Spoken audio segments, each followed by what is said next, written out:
Hello and welcome to the YouTube, the brand new National League channel, a place to receive Yeovil Town specific and National League match previews, as well as the match day reviews for every National League game and National League transfer updates. Today we'll be going through the match preview for the game against the Bournemouth reserves. We'll be going through some information on the opponents, a potential starting lineup and a match prediction. From looking at their previous results, this will be a competitive game, as seen by the fact that a few of their graduates impressed against West Brom impressed against, namely Jason Anthony, who got an assist as well as having a great performance in that game. Judging by the previous games, I think it will finish 2-1 to the Bournemouth reserves, although I expect we will see a much improved performance from the defence after the last game. The main threat, I would say, is Jake Scrimshaw, as he was playing at the League 2 level last year, and as you can see, he did score a couple of goals there.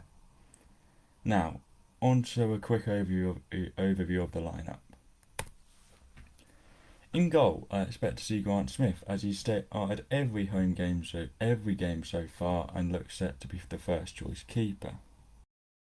At left back, it will be Jordan Barnett, as we currently have no other left backs, and usually the final friendly is where you put out what is likely to be the first team to start the season.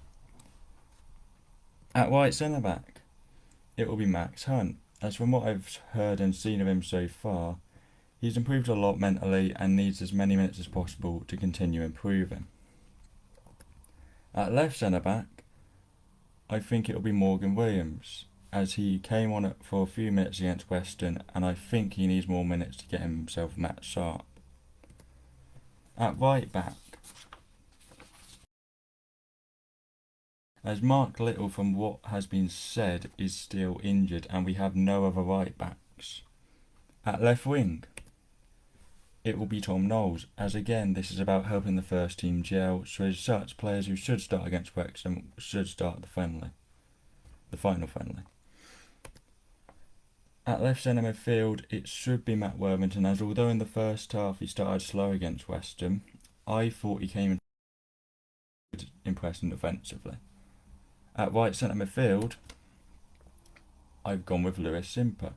This is probably the most surprising choice I've made, however, I think we need to play with a more attacking midfielder, someone who is going to pass forward and does it well. For me, if he plays well in this game, he should start alongside either Worthington or Dale Gorman.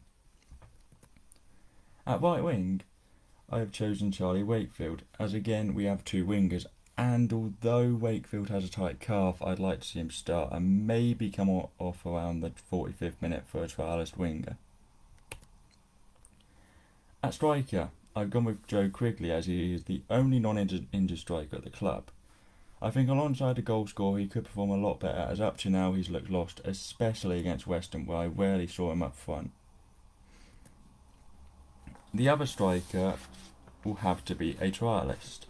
I've listed a few off the top of my head who are available as of the 11th of August 2021. Nico Jose, former Exeter City player who has scored goals, just needs the right manager again. Would be a risk, as he hasn't scored 10 plus since that 15-16 season, where he scored, I believe, 23 goals. Alex Jones, former Northampton player, assistant League One scorer, another punt, but can't see much competition in for him. Could be a shrewd acquisition if he proves to do as good as he used to. Nicky Maynard, former Newport player who has recently, as that 2019-20 season, scored 14 goals in 33 games.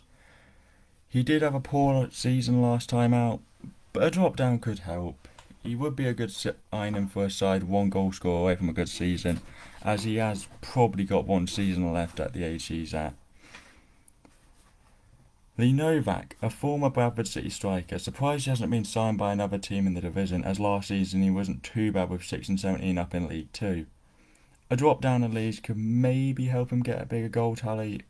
I think he's a risk who's worth taking, as he's mostly played League 1 level in his career, and the drop down should hopefully gain that confidence again with the right manager.